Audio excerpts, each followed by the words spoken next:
Hey, hey, hey, okay. I forgot to get my whiskey in order here before we started the show. I just did a short review of the Bunnahabhain Strudelader. Yeah, that's a tough one to say, DHS. You're right. He's funny. He's like, say that three times really fast. Bunnahabhain Strudelader. Bunnahabhain Strudelader. It's a tough one. Bunnahabhain Strudelader. Um, but I can do it. I've been practicing my Bunnahabhain Ankladaks, Kjabanaks, and Choicheks, and Krukvonas, and Elina Grains, and all that good stuff. So there you go. Let's make a little switcheroo here and get the star of the show out. And that, my friends, is one of the luckiest finds I ever had. I just couldn't believe it when I ran into it. And I'll tell the story again, even though I know I've told it a few times here and there. But I'll definitely give an intro to how this happened. Basically, hey, Juan, good to see you, man.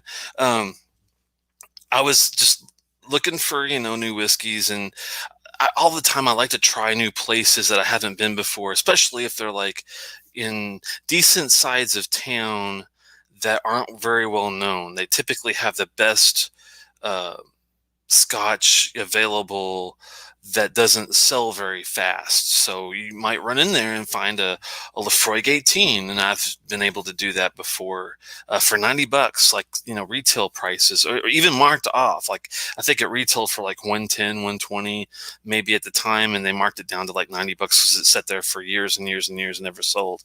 I ran across two bottles of the Lefroy 18 that way.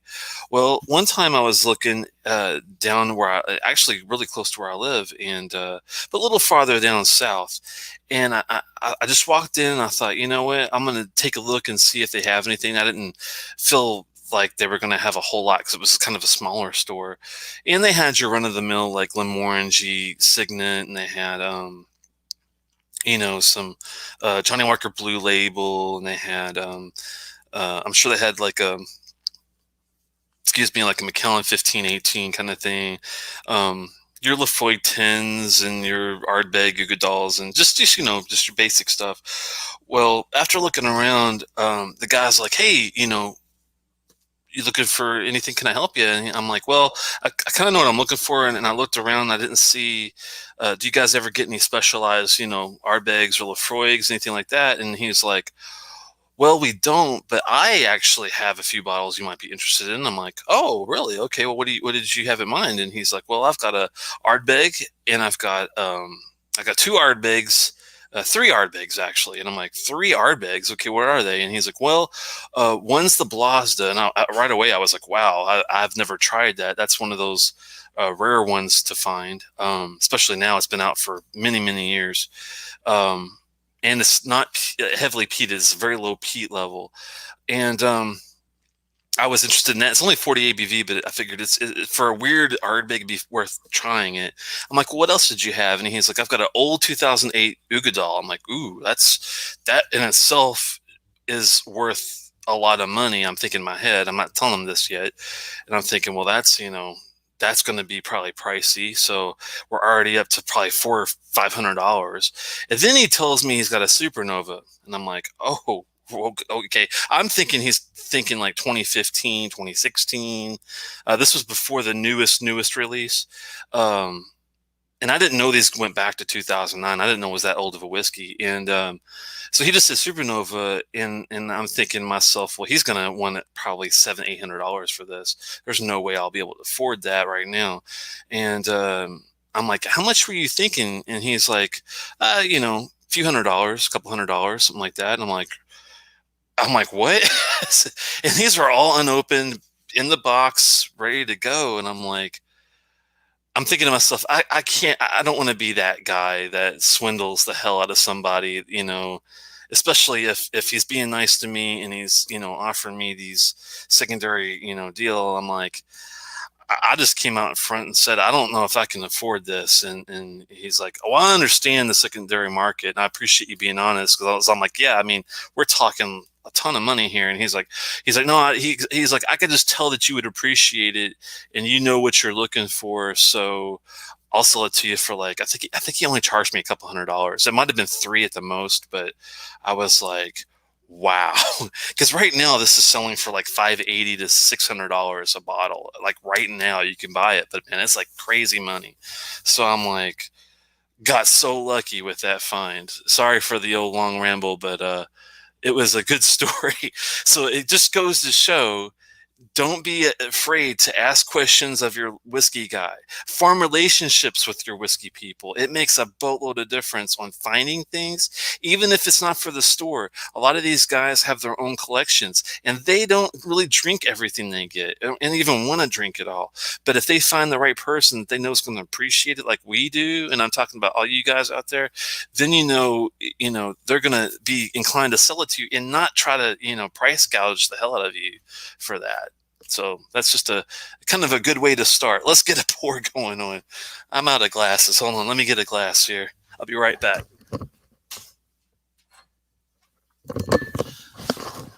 Can't be using dirty glasses.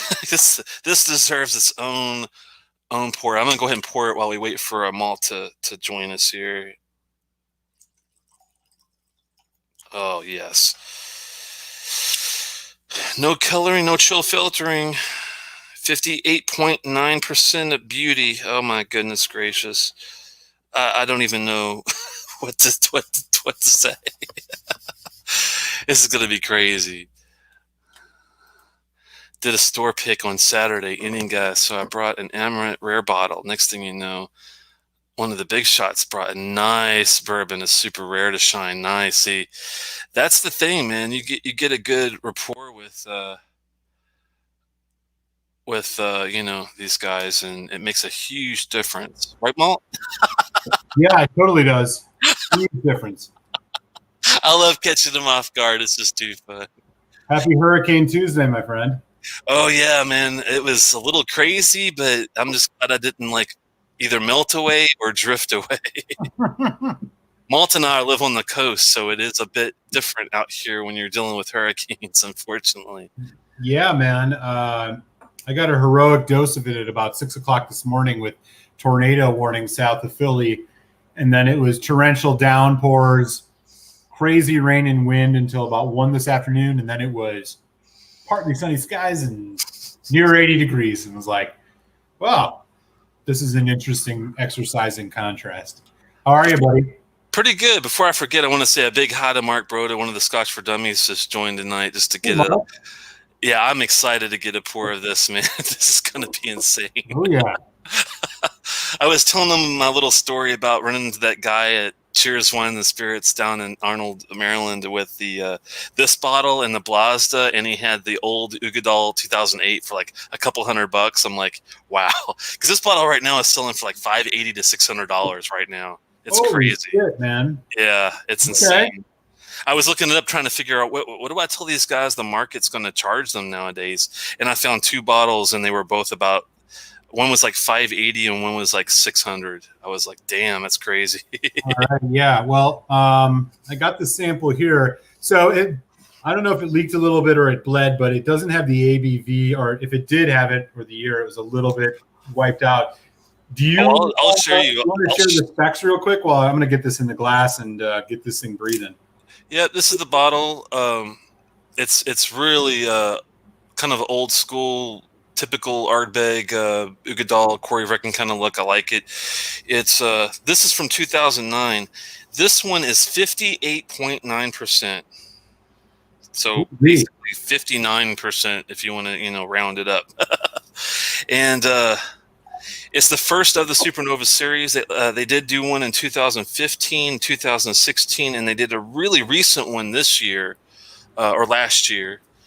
And I have not had the 15, the 16, or the newest one. I've only had this old one, which is really strange. But I'd love to try to see, if it's comparable, if it went down over the years, if it got better. I mean, it's possible, that things can improve, but this is the rawest Supernova. This is at the time this was released in 2009, this was the peatiest Ardbeg offering to that point. I was trying to figure out if they'd done anything peatier than 100 ppm. Like I think the newer Supernovas might have a little bit more in there. Someone in the chat can definitely look it up and let me know if it's like. But this is the closest thing to an Octomore you're going to get without going to Sure. Octomore. Those are around 160 to 210 ppm. This is right at 100. So your typical Lafroigs are like at 40. To 50, and your Lafroigs are about this. I'm sorry, the Ardbegs and Lafroigs are about the same. I think the Ardbegs are a little bit more like on the closer to 50. Lafroigs are around 40, and that's how it usually goes. But this is going to be on the peatier side of. Awesome, man. I'm really excited.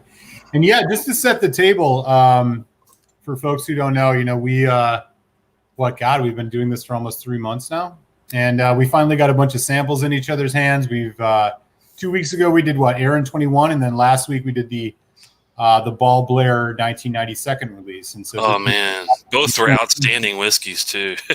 Yeah, definitely, those were both a lot of fun. And after we get into this one a little bit, we can, we still got a couple things left on the first batch of stuff we've sent each other, so we can definitely. Take a poll on maybe what we should do next. But this one will be a lot of fun. I've been looking forward to this for basically since it showed up at my doorstep. So. Yeah, and after we go through the motions, I'll let you do a nose first, then I'll do a nose. I'll let you do the palate next, then I'll do the palate. Let you do the finish next, and I'll do the finish, and maybe even add a little water and see if we get anything after the fact. Yeah, man. I mean, I also want to talk to you about your Solera bottle, because I've been kind of experimenting with my Solera bottle. I want to go over a couple things I've been adding to it and see where you are on yours later on before the show ends, too. Oh, yeah, man. Let's do it, man. We got a jam-packed agenda for the night, man, which is great. Have you, I suppose before we start, anything new show up at your doorstep in the last week? Yes, and I'm not sure if you can see it easily. Probably not too easy because of the smaller thing. I'll just take this for 1 second. Way yonder here, there is that new Lafroig Port Wine Carriages 2020. I just got that in the mail recently. And we also got ourselves a Tamdu 15, which will be fun to take a little look at. And I'll be getting samples out to you for the Tamdu 15. I think you got your own cartridge coming too, right? I do, yeah. It has not arrived yet. I'm hoping it'll come in the next few days, if not the next week. But I do have the new cartridge coming and the new Lafroig 10 cast strength. So I got a couple of those on the way. Stuff I've got new this week, nothing really. I did have some really, really killer samples show up this. Oh, yeah. I saw that on Instagram, and I was drooling all over the place. Yeah, I got a Long Road 21. When you say samples, these are like super duper samples. Yeah, they really were. My good buddy, Whiskey Pilgrim, if anybody here isn't familiar with him, do check out his channel, man. He does great stuff. He sent me a Long Road 21, Springbank 21, a Springbank 8-year, which is the Campbelltown Whiskey 2019, and the Glen Scotia 14 Tawny Port, which is the 2020. You had me at Springbank 21, dude. Dude, I was amazed. I didn't realize they were coming, and so I did try the Springbank 8, which was fantastic. I mean, you wouldn't know it was an 8-year-old whiskey, which was one of the more exciting parts about that. But that was really tasty. I tried the Tawny Port, which I damn wish I would have scored when I got the chance. Really, really tasty stuff there as well. It's the first Tawny Port whiskey I've had. So, really excited about those. And as I mentioned, Cartridge 2020 and the new Springbank 12 cast strength batch 12 is en route. So hopefully by next week we'll have those. In my hand. So. That'll be awesome. I was warming up tonight with the Bunnahavn Strudlader, the replacement of the 12, and sadly replace the 12. Well, temporarily, I think is what their thing was. They were, Bunnahavn's a really popular Isla, usually non-peated. They do have some peated stuff, but typically non-peated. Yeah. The 12 and 18 sell like hotcakes. I mean, the 12 alone is a 3.75 out of 5 to me. I love that. And the 18 is even like a 4.5 out of 5. It's just beautiful. They were selling so much of the 12, they're running low on the the availability. Okay. So this is where they came in to do this one, and it's the same guy. I forgot his name. That's the master distiller there, but he was completely involved. This is first and second fill sherry cask that they use. It is NAS, unfortunately, but it is 46.3% ABV. Okay. And, So they're staying consistent with that. exactly, and it's not colored, not chill filtered, which I absolutely adore. The only thing different than this with this one is a lot like an islands kind of a whiskey. It's very spicy, white and black pepper. It's very briny too. It's got a lot of like salty maritime seashell notes going on. So if you like the Talisker type of feel, you're going to like this one. If you don't like that, you might not like this one as much. Okay. That's the catch. But if you were a Talisker fan, I think you'll like this one. But it's very spicy and very shelly, if that makes any sense to you. Yeah, I can follow. I pick up what you're throwing down. What was your end up being your score on that one? It's not as good as a 12, but I do appreciate what they were trying to do to make up for the fact that they're running low on what they had to offer. Like I said, the 12 is a 3.75. This is a 3.5 out of 5, I'd say. It's not quite there as far as being round sherry. It's kind of like the way I kind of compared it was like this is like a rough, edgy painting, and then the 12 is more of like a refined, classic art painting. You can appreciate them both being well done. It's just a totally different style. You know what I mean? Yeah, totally, man, totally. Yeah, that sounds good. I've not, I love the Bunnahabhain 18. I know that the older version, there's a lot of folks that say that, that one was even better. I think I had one of the newer releases, but it was fantastic.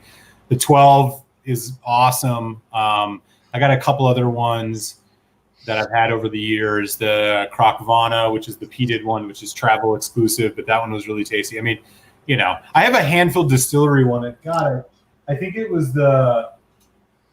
Oof. Was it a Moyne? No, well, I have the Bordeaux Moyne. Oh, okay.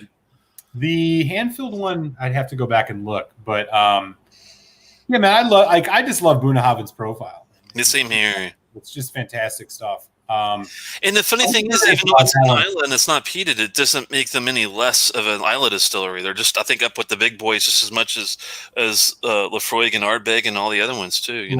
Right. Totally, man. Totally. Yeah, I wish I could get my hands on some older Bunna even. The 18 was just such a tease in a way. I know the 25, which is just so freaking expensive, which is unfortunate, but I'd love to get my hands on trying that at some point in time. Same here. That's what I said sadly at the end of that review. I just maybe we can pull it together, brother. I was thinking if we're gonna go in on a bottle, that's probably the first one we should probably do. Man, that would be a good choice. Mark's right. The first Choi Chick I had was the original one from I guess it's been 3 years ago, and it was a lot like the Lagavulin 8. It was very straightforward, just peat in your face, but nothing really else kind of unidimensional. And so it was kind of nice, but would I get it again? Probably not. And then when I had this guy, the Choi Chick Aha, the second release, that one is more like a Ugadal. It's really nice, sherried, balanced.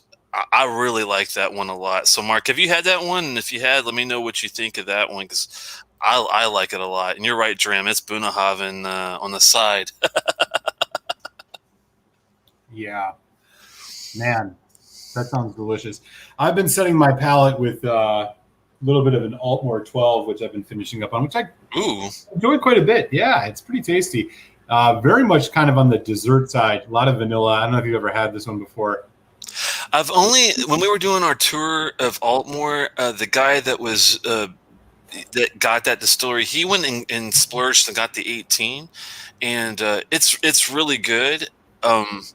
I know they have a 21 that's not crazily priced, so you and I might want to go in on the 21 maybe at some point and see what we can do with that. Yeah, there's indie bottlings of a 20. I got the chance to try a 20-year-old. I think it was that boutique whiskey company. I went to a tasting, and they had the Altmore 20, which was really fantastic. It might have even been pushing 40. I think it was 46, maybe even higher, considering the release that they had done. But yeah, that was really, really good. I hear you there. But I mean, let's not bury the lead anymore. Hey, why don't we get into this? Yeah, I was just finishing up that warm up dram. Man, it's got a nice finish on that Strurotter too. It's not it's kind of marzipan-y, hazelnuts, really a lot of toffee, some tobacco and tea. There's a lot going on it. It's actually not bad, and you can get it for $50. So it's That's what that was the other thing I was going to ask you. What did that end up costing you? you can get it for like the 12 runs 55 to 60 now. You can get this for like 45 to 50. It's like about a $10 drop off the 12 price, which is it's not bad. It's not shabby. I would love to see it at 35, but we can't all get what we want. I guess. That would be great. We can get Lafroig Select prices. Oh man, could you imagine? Oh, that would be lovely. And that's the funny thing. That is a good point you brought up. If you put the Strurotter up against the Select, it's going to click the Select's ass all up and down the street, dude. It's not even fun. It's not even close. Yeah, man. Lafroig Select. I mean, I still think I'd still say the Select is better than the Four Oak, which is saying. Oh God, yeah. But, that's true, man. The Four Oak, that's gonna go down in legend history as probably the worst Lafroig. But I've heard that the 1819 green travel retail is pretty bad. I've never had it. I've heard that one's kind of iffy, so I'm wondering if we should do a shootout between the Four Oak and the 1819. Yeah, it's good. It's interesting you bring that up. So, I was hunting for the PX cask when I was over in the UK last year. I was flying home from Ireland, and the only one they had besides the Four Oak in the travel exclusive section was that 1815. But it was like €90. And so, wow. you know what, man? I ended up getting the Glenmorangie Tane and the Talisker Darkstorm. I was just like, good on you. I was like $90 after the experience I had had with the Four Oak, which I thought was just really boring and disappointing. I couldn't pull the trigger on it. And so it's interesting to hear. I've actually not read anything about it since then.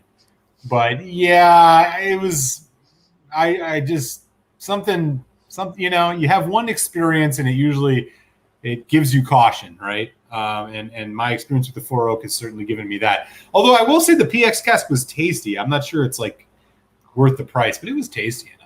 I did sample it at a bar in London, which was cool. I'm dying to get your nosy notes on this puppy, man. Hopefully it's gonna blow your socks off like it did me. Let's do this. All right. Ardbeg Supernova 2009. I'm gonna pass out. The cap is off. I haven't even started yet. I'm already gonna pass out. Right away for me. Do you want to go first, or do you want me to go first? No, you go first, because I've definitely had my fun with this bottle, and I'm interested to hear other things that you might be able to pull out that I can't. So immediately on the nose, I'll say what it's not. It is not the Ardbeg Road Tar kind of creosote, as some folks say, that kind of ashy tire fire. Right. It's more pepper, lime. There's definitely ashy, definitely smoke. It's more of like a campfire smoke. Are you getting like a rope, almost like a ropey, wet leather, like rubber? Maybe that's where I'm going. Yeah, a little bit. I'm actually a little bit surprised at. Again, I'm comparing this to other Ardbegs. It's a little tamer on the nose. It's a little bit more subtle. Vanilla. There's that tar. There's a bit of that tar in there now, but yeah, it's pepper and like lime. There is a very much a lime thing going on here. And thankfully, I usually don't like a lime note on the nose like that, but and I really, really don't like it on the palate. But this is actually pleasantly combined with so many other things. With, like you said, the vanilla, the Yeah. spice. I'm There's assuming this is all. Do you know what this is aged? I mean, I'm assuming this is all like bourbon.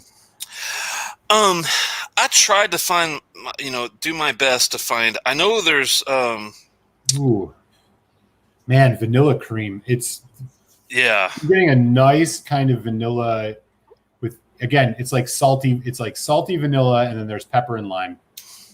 Unfortunately, Ardbeg's really tight-lipped about a lot of their older specialized stuff like this. I know there's sherry and bourbon casks involved, but to what level and what Mint too. used. Mint, like menthol. It's not. It's not alcohol bite. It's menthol. And then there's, yeah, it's sweet. It's sweet, vanilla. Again, pepper, slight saltiness. There's definitely that maritime quality. But the thing that is distinct about this compared to other Ardbegs I've had, when I think of Corey Vrecken, Ugadal, even the 10 to some degree, is that kind of road tar thing. This one's a bit more on the seashore medicinal citrus. Yeah, it's almost like, I wouldn't call it TCP perhaps, but there is like an iodine-ish quality A to it, little bit, almost like yeah. a Lafroig. It's not as intense as a Lafroig, but it's got some Lafroig-esque notes to the nose to me. Yeah. I think if I was going to compare it to a Lafroig, it's more in the Lafroig 15 range, but deeper. Right. It's almost like if the 15 and lower had a baby. Yeah, exactly. Yeah, exactly. Yeah, it doesn't have those like overly heavy kind of caramel bourbon barrel notes that you get off, I think, the nose on the lure. At least that's not what I'm getting right now. This is like fresher. It's sweeter. Yeah, you nailed Youthful. Like, the herbal properties. is there an age statement on this? Because I mean, there's definitely a youthful quality to this, as far as I can tell. It's an NAS, but it's one of the best NAS noses I've ever experienced. Yeah, no doubt, no doubt. I think this was like one of the first, this was like they were doing NASs before NASs were popular, basically, when you didn't have to do NASs because you were running low on your shit. A very kind of cold, cooling note, that you get on the nose on this. It's youthful, complexity, but it's, again, my primary notes, again, lime, vanilla cream, a little bit of like that lime citrus. There's a bit of that ashiness. Do you get any sandalwood, like a sandy, almost kind of a feel in the back? I'm not picking that up as much. I might be getting a little bit dominated by that mintiness. The herb level is pretty strong on it too, but it's. Oh, I'm trying to think how this. If it's not sandalwood, how would I describe tropical fruit? Slight tropical fruit, maybe. I don't know. It's real. Like, again. This is interesting. It's not that, again, it's not that just soot, burnt, tire fire thing going. No, I'm getting like some bacon. Very intriguing. There's some bacon in there with that mint. Oh, that's interesting. A little bit of bacon. I'm not getting as much of that kind of savory note maybe as you are, but it just happened recently. I think it comes in like waves where all of a sudden I was getting like a bacon ham note after I got the mint. It's really weird. I'll tell you, if I was going to compare this to a whiskey similar, Lagavulin 12 cask strength or Lafroig 15 in terms of the nose. Right. It obviously has some, but like the similarities are there. The intent, it's like 15 if it was a way higher ABV on the nose to me. Like the 15 is such a low ABV for the Lafroig. It definitely appears to be weaker to me on the notes on the nose, but this one seems a lot more intense. Yeah, wow. As far as like not as far as like you said, tar in your face intense, but more intense as far as a lot across the board in a complex way. Yeah. All right, we're down the hatch. Yeah, getting like some briny ham on that last nose. And this is neat, 58.9, and it's gonna punch you. Oh man, that's lovely. Oh man, Wow. Welcome to the dark side. Oh man. You almost can hear the Imperial March playing as you're tasting it. Sweet, sour, not sour. I'm sorry. Let me see that. Sweet spice. You get,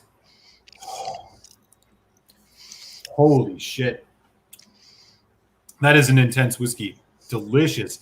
Again, a vanilla cream, kind of like slight caramel thing, or not caramel, maybe more dark chocolate hits you on the nose or immediately on the palate. And then as it develops, it is intense spice. Pepper, black pepper, as you're better with the pepper notes. Maybe you would allude to more white pepper. Chili. No, I think you nailed it with the black. I mean, it's kind of got a little bit of both, but the black is intense, kind of like the Coreyverken. That lime note is there. It's minty. It's very cool and refreshing. Like very cooling note going on in the mouth, man. Wow. Finish is long too. Slightly ashy. And that cooling note you're picking up, I think that's what sets this apart than other Ardbeg whiskeys I've ever had. It doesn't really have this nice menthol / mint. Boy, you don't get this. Yeah, this mint note, that cooling menthol note, I've never had as intense as I'm getting out here from an Ardbeg. It's definitely also like there's a again chili. It's black pepper, but it's also chili, right? Because it's that lime chili thing going on, man. Yeah, and it's more on the lime side than the sweet spicy side. So if I Supernova did more than my mouth right now. That's a pretty good one. My pantaloons, perhaps. What do you like this one, DHS? Because DHS is pretty. Dustin is pretty picky on whiskey. Did you ever have the 2009 version? And if you did, what did you think of it? I'm just curious if you gave it a 2-star or if you gave it like a 4-star. Because getting more than 3 stars out of you, I know, is really difficult. I'm gonna do one more sip of this. Oh, look at Steven. What a bastard. Wow, man. This is when they were doing NASs because they wanted to experiment, not just because they were going to choose. So much. The second tasting is just so much richer. I think that first tasting, I was overwhelmed by the pepper, the menthol, and the spice. The second tasting, much more of the bourbon notes now. Dark chocolate, slight mocha, slight espresso caramel. The lime note is still there, giving it a little sharpness. Pepper, ashy, menthol. Just this. It's like this effervescent, like minty, cooling menthol note that rides all the way through it. Yeah, it's like a Thin Mint Girl Scout cookie with like dude, it's like a Thin Mint Girl Scout cookie. Exactly. This is one of the most mint chocolate chip whiskeys I've ever had. There you go. You nailed it. It's got that. It's funny because the new part of the core, has got a sweet mint factor, but it's more of a white ashy, not as near as intense or refined even as this one. It's got some nice sweet mint notes to it, but this one's more like you said, it's like lime chilies with the mint in your face with a really nice bourbon cask to go along with it. And that's what makes it special to me. I don't wonder if this was first filled on the bourbon side. Notes, the bourbon notes are just so intense on that second tasting. Isn't it amazing how the first taste is so crazy that you almost it's like tasting a different whiskey the second time you go around. Oh, it's way different the second time. The second time, I think it's even more interesting. Oh my God. I wish I had like 40 bottles of this stuff so bad, man. Wow. I would drink this every day if I could. That's how good it is. The thing that's really standing out for me is like, you can tell this is a young whiskey, but you can also like the casks that they put this in. Like I can't say that I've had a whiskey that I could tell as definitively the quality of the casks this was in as this one. Like this, You can tell. I mean, who knows how old this is, but it's spirity, it's edgy, it's fresh. But my God, on that second tasting, those bourbon casks are just rounding around those edges. You're getting those caramels, the toffee, the slight kind of dark chocolate mocha thing are just wrapping and weaving around it so well. It goes to show, even if you Really use exciting. Really exciting whiskey.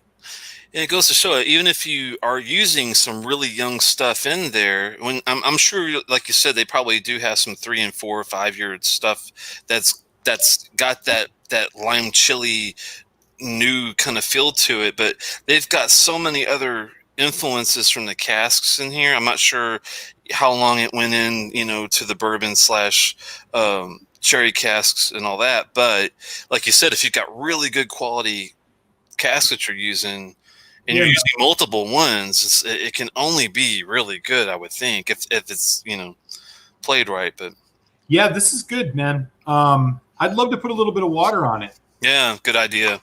Just a little. I wouldn't even say a skosh, like a drop or two. Yeah, I mean, I'm doing like a maybe half teaspoon at most here. I mean, it's. Yeah, there it is.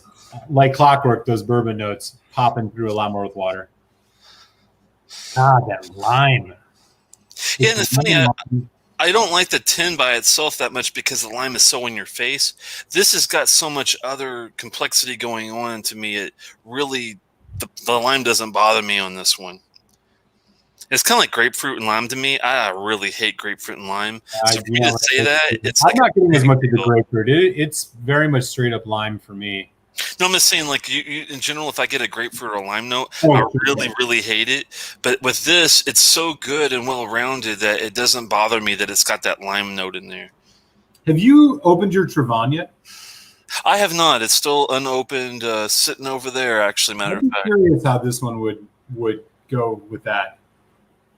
Just because, like, the age difference. Like, you know what else I'm getting on this? And I think it's even more assertive now, peppermint. It's peppermint. Big time peppermint. I mean, this is on the nose now with the addition of water. The bourbon notes are stronger. Vanilla, caramel, and then peppermint, lime. Maybe even a little peppercorn, too, at the side. Wow, interesting. Man. It's funny that you mentioned the 19. The 19 is going to be an iffy, like, I was going to open it, and I thought I'm just going to save it for a special occasion type thing. And I've heard mixed reviews on the 19. Surprisingly, I'm not sure if it's because people just expected more because of the age, but I did hear it's got a lot of nice tropical coconut and pineapple type of things going on with it, but it felt like kind of weak to people. So I'm thinking that this one, intensity wise, probably kicks that one out the Yeah, I mean, intensity wise, this is Corey Vrecken level for me for sure. Which I think the Corey Vrecken might have even still, like, the Corey Vrecken had a more assertive chili spice thing going on than this one. And I don't say that as a bad thing. It's interesting with water. Like I said, I'm getting much more of a peppermint. There's lime. There's vanilla. There's also more of an herbal kind of grassy note. Getting like a basil kind of a thing, yeah. Basil, yeah, okay, yeah. With the mint, like a basil mint kind of a. It's like a goddamn candy cane. I'm getting so much peppermint. It's funny. It's got a nice smoke level to it, but you don't feel like you're smoking like a Newport or anything like that either. It's. I used to smoke Newports back in the day, believe it or not. So, Camel Wides, Marlboro Reds were like my go-to. But when I started to quit, I was like, I want to mix it up and make it where I don't really want one. And I thought, what's like the worst cigarette you could get? Probably a Newport. So I started smoking those. Oh, wow.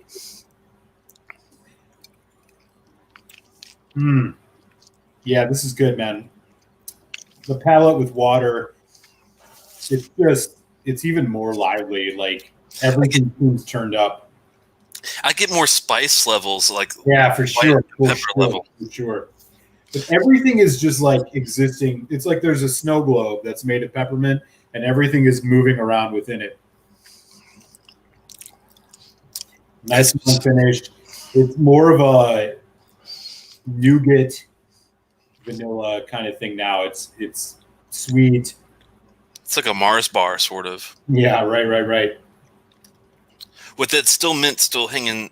That mint is heavy. Chocolate, dark chocolate. It's dark chocolate for sure, like baking chocolate. Wow. This Yeah. will definitely make you sit and think, my God, Ardbeg used to make some really, really damn good shit. Yeah, man. I mean, I'm thinking back now to the Ardbegs that I've had this year. And actually, I don't know if he's in the chat, but I was mentioning this earlier on my happy hour and mentioned that I would do Trevetti 85 if he's in here. I mentioned I would probably. Do you have? I was going to do a side by side with the new Ardbeg Black Committee release. Do you have any of that left? I don't, but I do. I do know what you're referring to. There's a couple people in the chat, Steven and Dustin know what I'm talking about, but they felt like the Black Committee release had a lot of almost too much youthful notes to it. And I honestly can usually pick it out if it is a what I would consider an entry level whiskey, but I wouldn't consider the Ardbeg Black Committee release to be even remotely close to that. So yeah, I didn't get a lot of youthfulness on it. I mean it's there, but not in your face as like much as people thought. Yeah, I like the committee release enough. I mean, I don't think it's $140 whiskey. I mean, but that's just because you're paying for the exclusivity.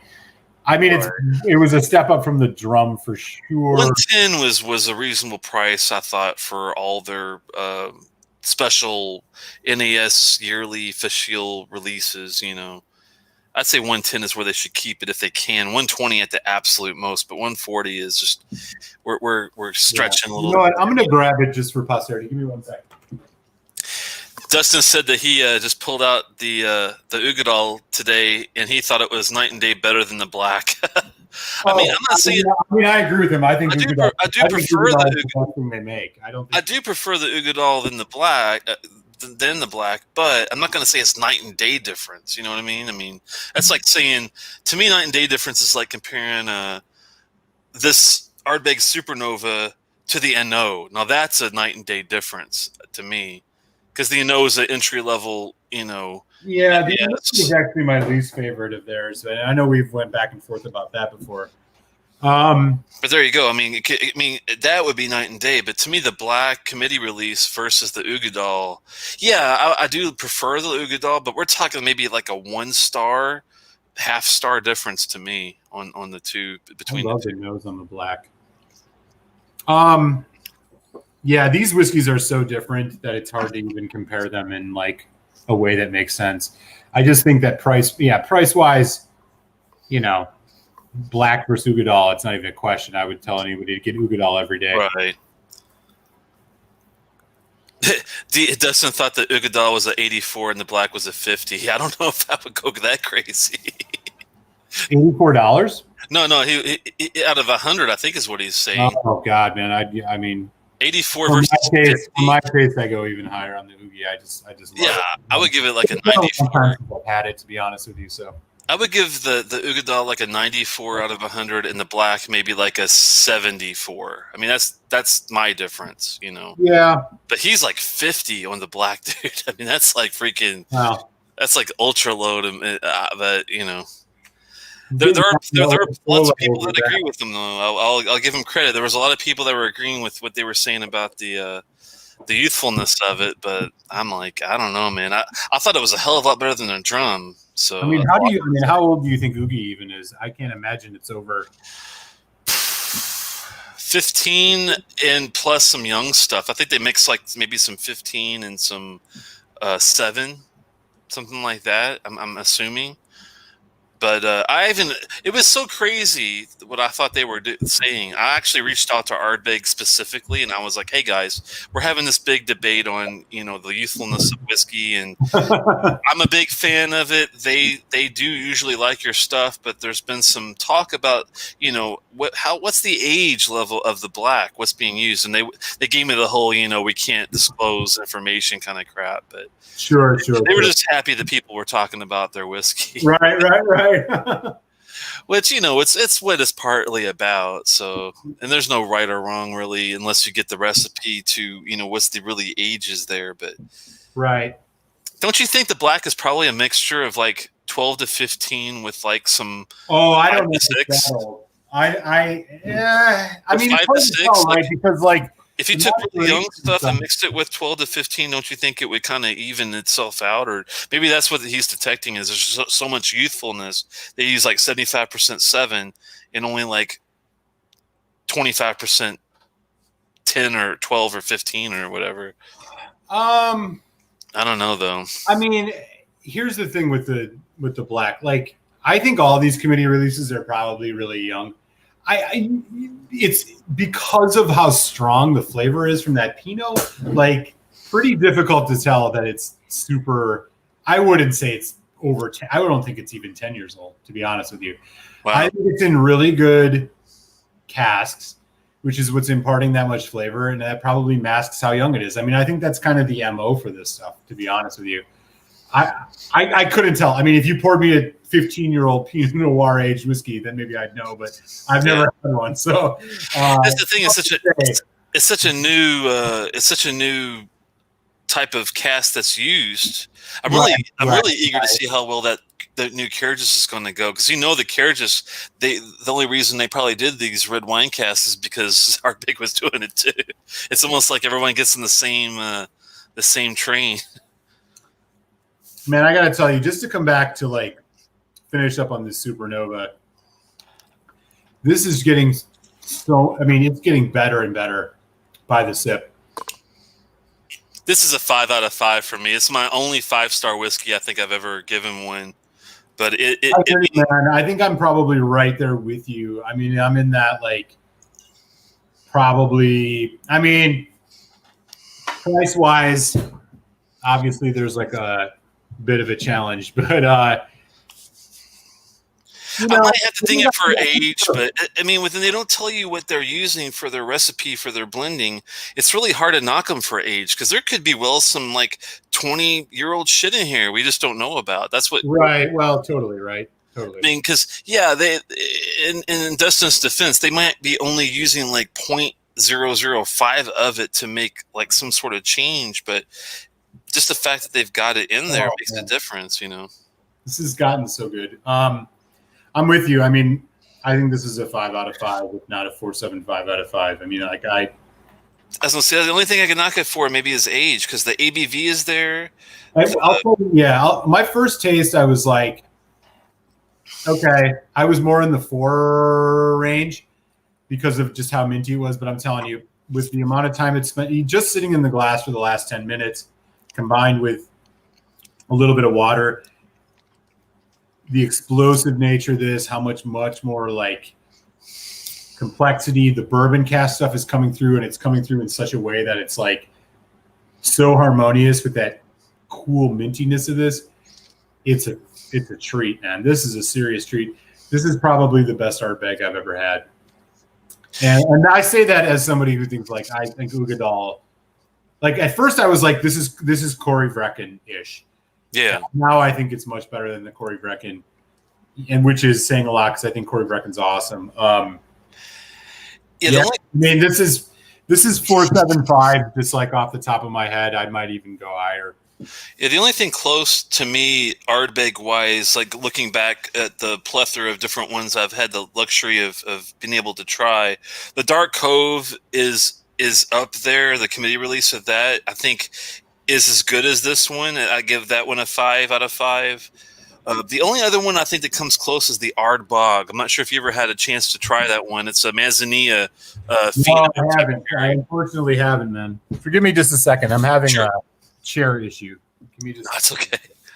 Damn thing keeps sinking on me. No, I haven't had the Ardbeg. I mean, I'm not the Ardbegs that I've had. Wee Beastie, 10, Ugadal, Corey Brecken, Ora Verdes, the Supernova. There was one other that I've had. I've had an Ardbeg 12. Did you ever the Kelpie at all? I've had the Kelpie. I've had the Dark Cove CR. I've had the Groove CR. Did you I've like had the the Kelpie Black. at all? I'm just curious if you. I didn't have the CR. I had the regular one. It was fine. I mean, I kind of enjoyed it. It was definitely a little bit different. I mean, it's probably a 3.75 for me. This one though, this It's is crazy. this is better than like when I first tasted it. The Ardbeg I compared it to was Corey Brecken. That has since changed. It is now in a league of its own. The other whiskey in general I compared it to is like a Lagavulin 12 cast strength. I think this actually is better than that. Oh yeah. Yeah, Oh yeah. I think this is by far. This beats the Dark Cove CR, which I had. This definitely beats the Black CR, which I have in my glass right now, which I'll just take a sip of just to be sure. I love the nose on the CR, the Black CR. Love it. I hear you.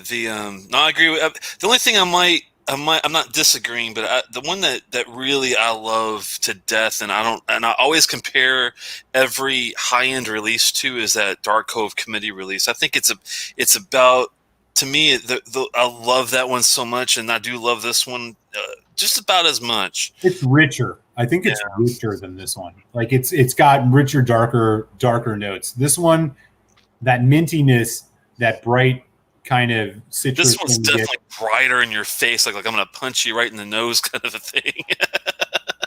No doubt. And I'll just say for the record, I'm having another sip after having the Supernova of the Black. I still really like the Black Committee. I think this is really good. I think it's youthful. I wouldn't be surprised if there's anything less than probably, I don't know. I mean, maybe there's a little bit of like 8, 9 years old, but I think this is young whiskey, man. I think it's good cask. I mean, that's the thing. I would be careful on the good and say probably it's extremely good casks because they fooled the hell out of me, and I'm usually pretty good about getting that green banana / youthful spirit kind of feel out of whiskey. Like the Altavania I had recently, that really had it all over the place. That Elisa Bay Sweet Smoke has that youthful, green banana sprightly feel to it. I just could not get it out of the Black, and I'm thinking that it's the damn casks were so damn good that they completely fooled me out of it. I mean, is that a lack of my ability? Possibly, but I'm Well, I mean, at the end of the day, it's subjective, but like you can definitely. Malted in Montreal says I vape Fruity Pebbles. I'm just taking after you, man. You were the first vapor on Whiskey Tube, man. I'm just trying to be like you, man. Punk rock, Malted is so punk rock, you can't smoke real cigarettes. It's amazing. God bless. Love you, buddy. I hope your travels are going well. No, man. What was I saying? Yeah. I think like we were talking about this. I was trying to detect the youthfulness, and I was kicking myself in the teeth after hearing like both Steven and Dustin going on about how they could detect this youthfulness in there, and the casks were just so damn good in the Black that I just got fooled. I think that's what I mean. It's not even like fooled. It's just, I mean, at the end of the day, I think it's subjective, right? I mean, again, let's be clear. I was praising Mickey Heads. You spend $140 on the cast string CR Black. I don't think it's worth that. No, I don't. But right. There's that. If they sold this at $70 and you could get a Pinot Noir young Ardbeg, well, we'd be having a different conversation. But I was praising Mickey Heads as he's leaving Ardbeg, as this was his swan song. I thought this was like his, I might have way better than the drum. I might have screwed up with the drum, but here's something for you guys as my going away present. And I thought it was damn good, and that's why I felt kind of weird about it after the fact, because it was a very mixed reviewed release. Have The you weird had thing the is, regular release? Have you had that new like 46% regular release? I just finally found a bottle of it. It's sitting back there, actually, underneath the 19, and I haven't opened it yet. It's the limited release version of the black. But I tell you what, I'm hearing better reviews on the limited release versus the committee. I don't know why. And the other weird thing about it is I've heard that there's two different committee releases that they did. They did one that they did one that we all had in the bottle, and then you know how they were used to doing that the Ardbeg tour on the bus. They Yeah. had a different version that was stronger on the bus than they did in the bottle. And I thought that was just crazy. Why would they release two different versions of the same committee release? But supposedly on the bus, they had a stronger version of it, which I kind of feel like shortchanged. They're going to charge me $140 for the bottle, but not give me Really? the best version. Yeah, I'm like, what the hell is I that? never knew about that. It's interesting you bring up the thing about the non-committee release being potentially better. I heard that much more about the drum. I heard that the drum was like actually a lot, like a lot of people seem to think it was better than the CR. I haven't heard that about the black. I had the basic drum and the committee release, and I didn't really notice a huge difference between the two. I thought they were both kind of like meh, they weren't my favorite Ardbeg releases, but I am eager to take a look at that limited. So I'll definitely send you, if you're interested, I'll send you a little sample if you don't find any on your own, and maybe we could do a comparison or something later on with the Yeah, for sure. other It's a stuff. lot of fun. Dustin said he did like the drum non-CR better than the committee release. So maybe this is going to be one of those things where the basic limited release is better than the committee. It's just really weird that the last two releases are like that, though. You know what I mean?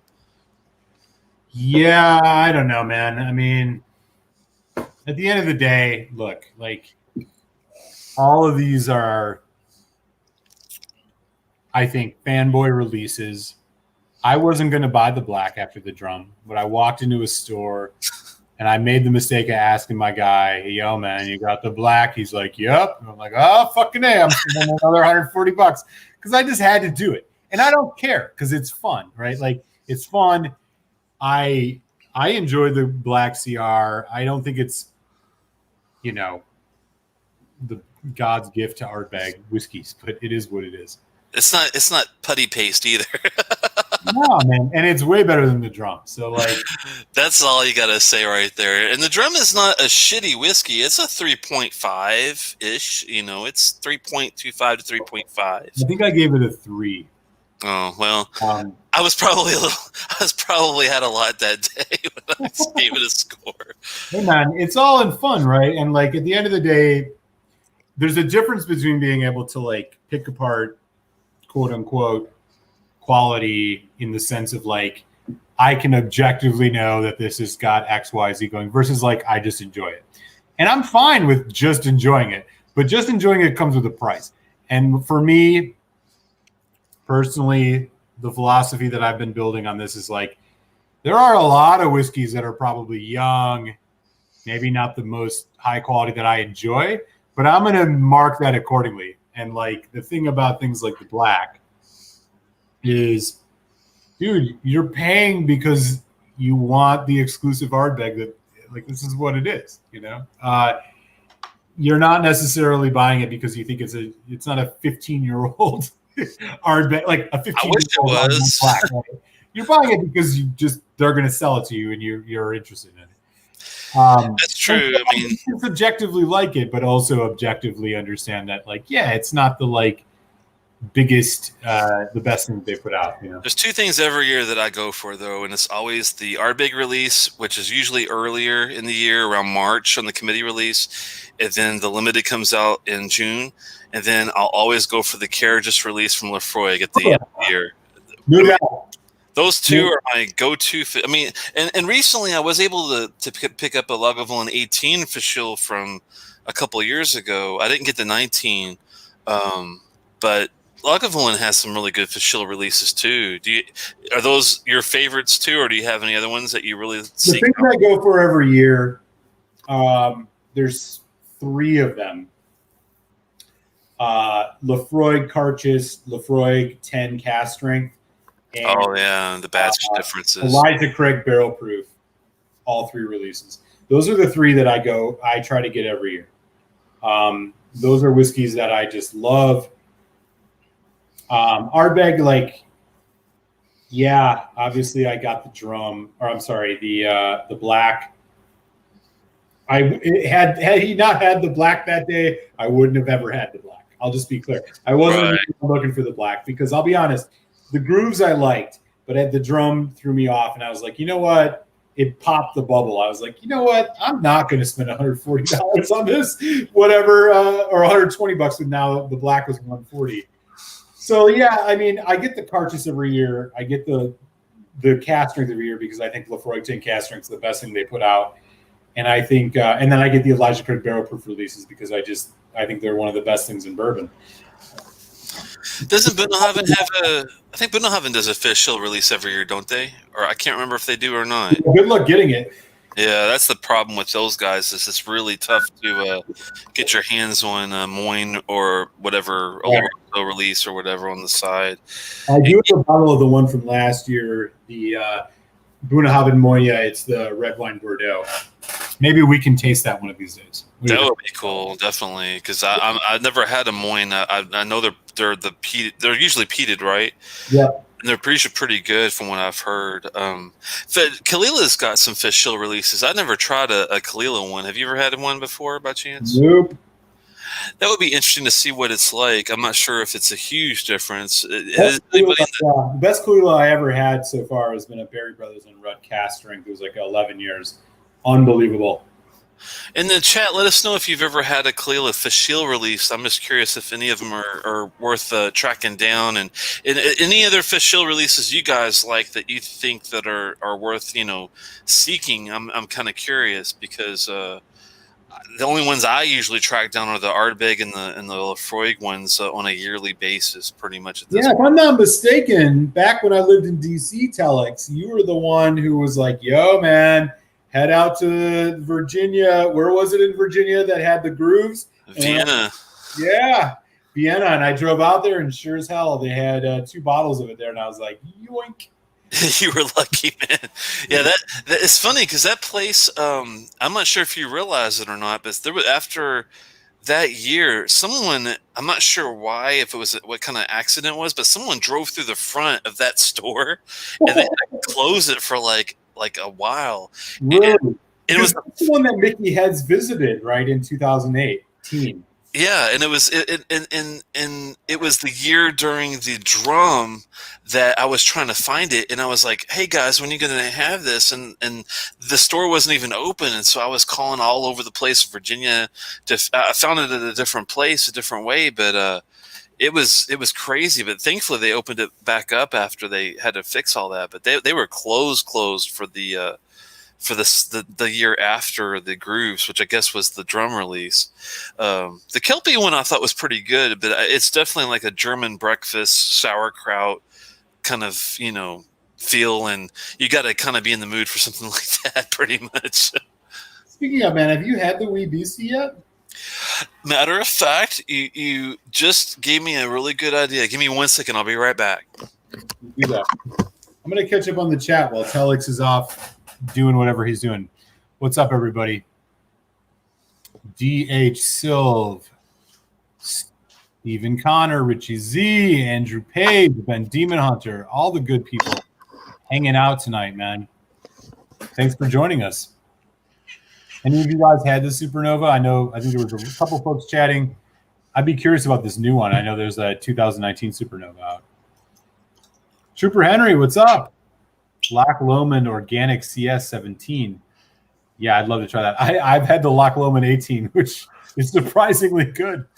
And especially for the price. Single malt I've ever. Yeah, it was like $60. I was like, what? I can't believe I bought it thinking it was going to be total piss. It's better than piss.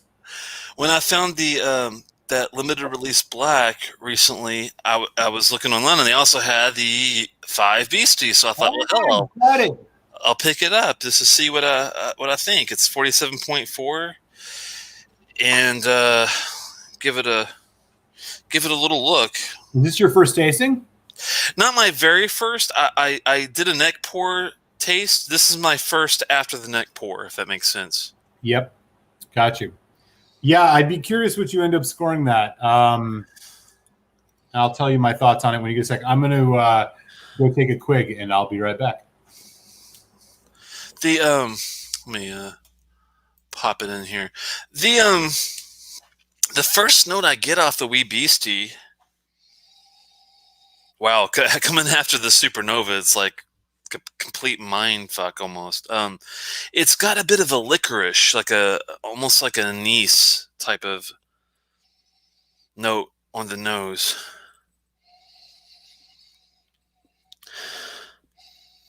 Still get some nice smokiness, but it's more on the peat side than a smoke side. Get a little slight leathery note in there with some fruit. Kind of mid-level fruits like your red grapes and white grapes. A little bit of apple and pear.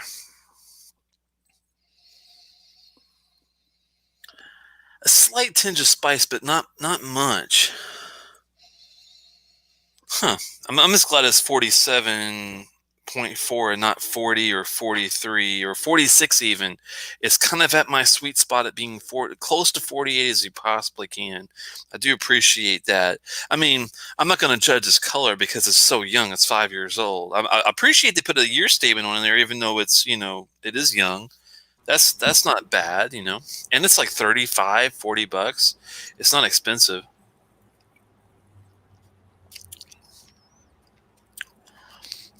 Let me get Malt back in here. Sorry. Oh, let me get you back in here. Sorry about that, man. No worries, man. It's so funny when you taste something like Supernova and you go to something like this. It's like, wow, this seems. Now you're drinking Wee Beastie and you're like, oh. It's very wee. It's so funny. It's such a difference when you come 10% down on your ABV, but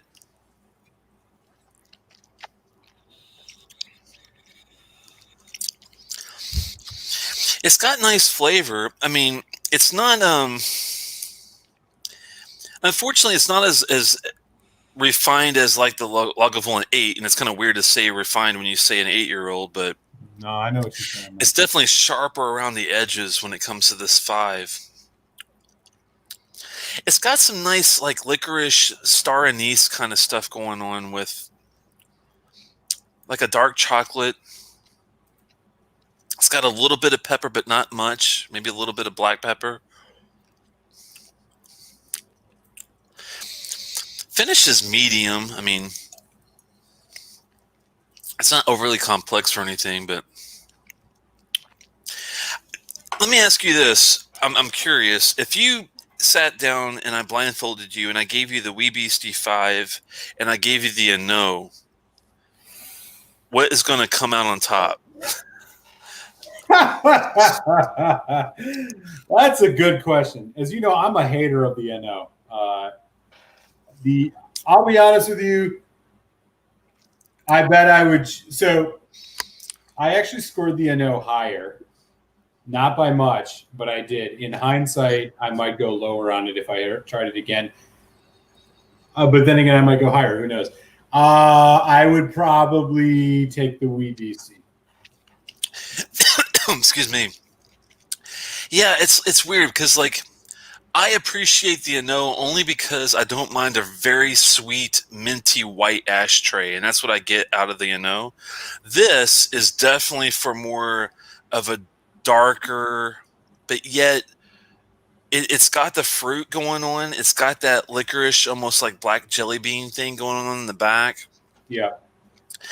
It's got the terry rope thing. It's got a little bit of leather. It's raw. But it's got the sherry. It's funny because I thought when I first tasted this, I was not going to get any sherry, and it was going to be bourbon / peat in my face, and that's all I was going to get, kind of like the Lagavulin 8.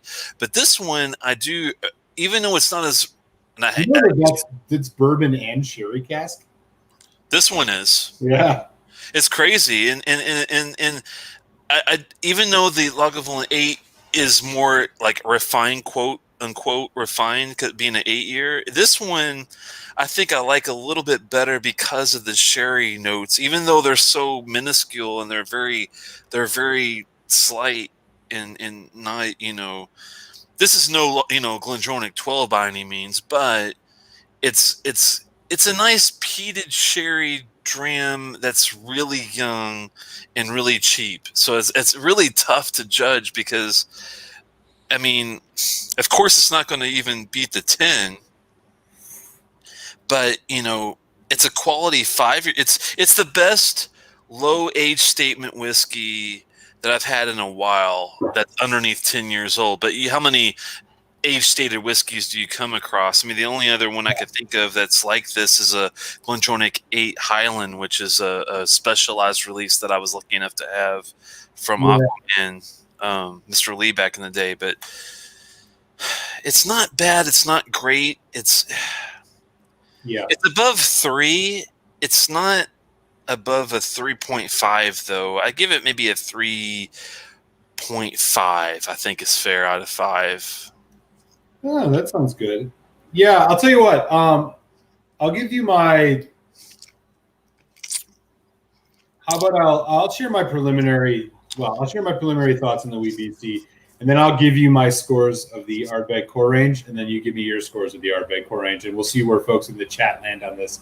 I'm sure it will not be without some controversy. So that's expected with this group. My feeling on the WBC is that it's peppery. I didn't get any of the sherry notes really at all. I give them mad props for putting a 5-year age statement and a above 46% ABV on it. I'll give Ardbeg a ton of credit for that. They could have went the Lefroy Select route. Thank God they didn't. Dropped it, $10 below their 10 with an NAS at 40%. And so they didn't do that. They put an age statement on it. They put it above 40%. All are good things. And I think I'm not going to go so far as to say that it's a sign of the times, but I hope it is. That said, the problem with the WBC for me is this. For literally $5 more, you can get the Ardbeg 10. And if you can get the Ardbeg 10 for 50 and the WBC for 45, the question isn't a question at all. You get the 10. So in sum, my rankings of the Ardbeg core range are as follows. Ugadal 4.5, Corey Vrecken 4, Ardbeg 10 4, Anno, WBC 2.75, Anno probably 2.5. Wow. Okay. Well, I'm definitely probably more of an Ardbeg fanboy across the board, so my scores are going to be a little higher. But keep in mind, the difference between you and I is I include cost considerations in the review. So yeah, I could give you those without cost, but that's with what you're paying value. No, I think the difference is not on the cost. I think the funny thing is for this, I think they might have released this, and I'm not saying, I'm not trying to sound like they're catering to me, but I think the people that are not into that heavily lime feel that you get from the 10, and being the 10 is their core, it's in everything they pretty much do. I think they were trying to find an entry level that doesn't have that, and I think this is where this comes in. And I'll be honest with you, if I had to choose between the two, I think I would pick this. Not by a big gap, but by a very, very small gap, maybe barely above the 10, only because of the subjective fact that I'm not a huge lime fan. I definitely get more of a licorice, black jelly bean tinge with this one, with a ropey kind of. And the sherry notes are very subtle, but thankfully to me they're enough to give it a little bit of a boost. So the 10, I would give a solid, a 3 out of 5. I think it's a good average whiskey. This one I give just a little bump up just because of subjective. I mean, if I'm rating it for taste, it's different than rating it as a crafted whiskey. So it's kind of, but I do like the way they crafted this too. So I think I'd still stick with a 3 on the 10, a 3.25 for the 5. The NO, I would also give like a 3.25. Because I do like it. I don't mind a sweet minty ashtray. It's just, that's just subjective. The Ugadal is, I'm with you. I give it a high, like a 4.25, easy, especially the older releases. Korevriken, I feel about the same. The only differences to me, Ugadal versus Korevriken, are just, what am I in the mood for? Do I want a spice bomb or do I want a sherry bomb? And it's like, they fight with each other as far as which one do I want that day. They're both quality whiskey, at least 4 to 4.25, I'd say. What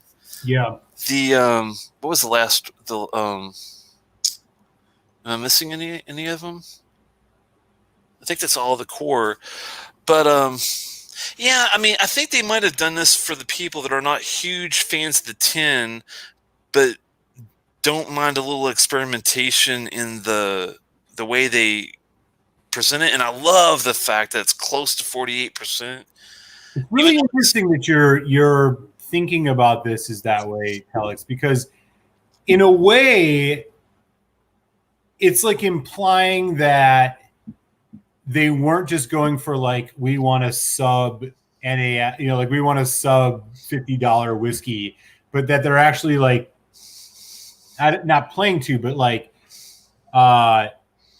catering to a market that is as sophisticated as you're presenting.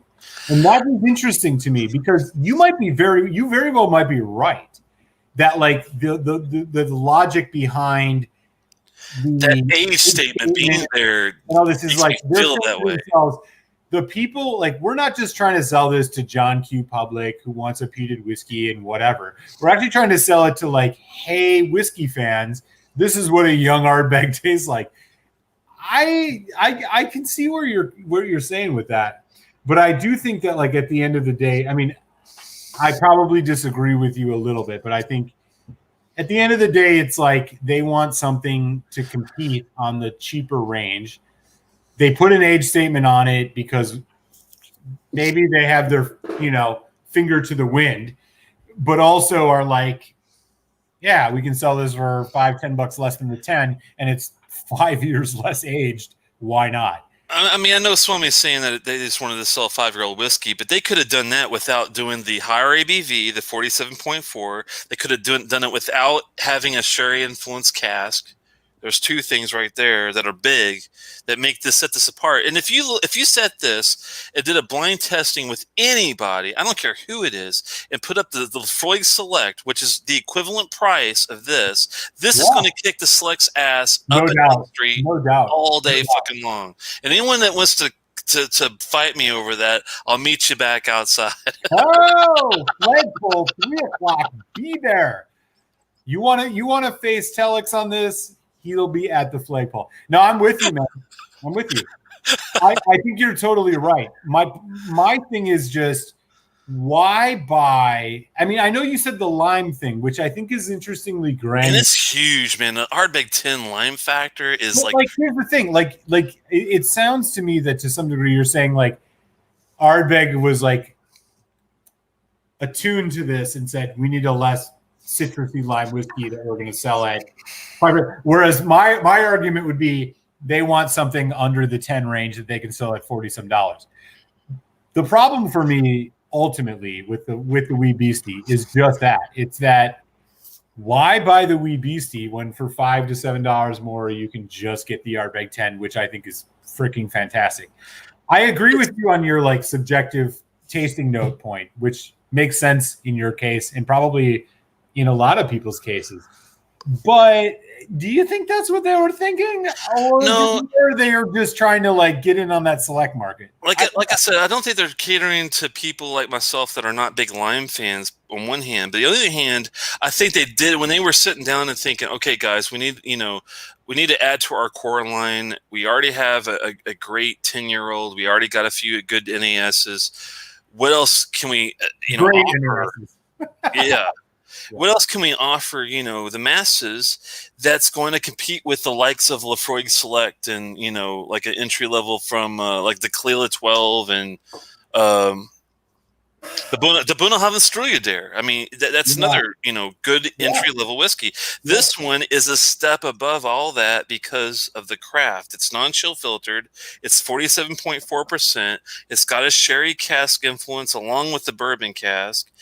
It's got some really different notes that I usually get from raw one-dimensional whiskeys like a Lagavulin 8 or like a Bunnahabhain Choichek first release. It's definitely more on the Choichek Aha second release level. It's not near as good as the Ugadal, of course, but it's for the price. I think it stands, kind of alone. It's no other distillery has an age statement like this that's so young. I mean, Kilhoman could easily do it. I think Bunnahabhain probably could if they wanted to play like a young Pete game. Kilkerran could probably do it. Yeah. I think it's kind of like the first of its kind. I mean, can you think of a age stated whiskey No. that's cheap priced, but yet has two different cask maturations in a high 48% ABV? It just doesn't exist. I think they try to do something new, Well, maybe. no, Talisker Distillers Edition doesn't have an age statement. No, I'm with you, man. I get it. I get it, and I think that it's like they're threading a needle of trying to stay true to a presentation and a quote unquote quality level that is trying to be the anti Lafroig Select. But again, I just come back to the same question though. Like at the end of the day, you have $50 in your pocket. Do you want to spend $48 on the Lafroig on the Ardbeg 10 or $43 on the Ardbeg Wee Beastie and get yourself a cheeseburger? Like I said, to me, they're really damn close because, I mean, even though they're 5 years difference as far as the age, I get a better cask to me. I know you're not getting the sherry notes like I'm getting, but I'm getting a little more. I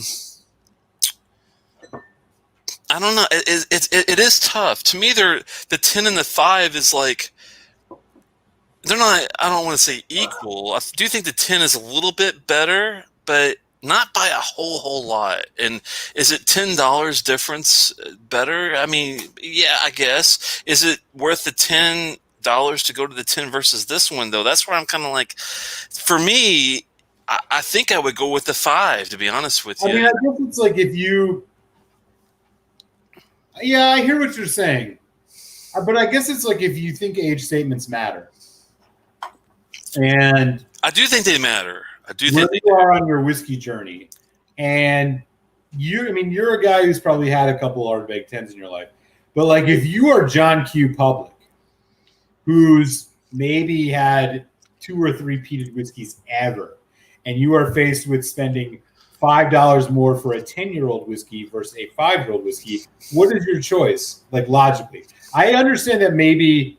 Look, there's all sorts of independent variables that we can't control for. But, like, you see where I'm going.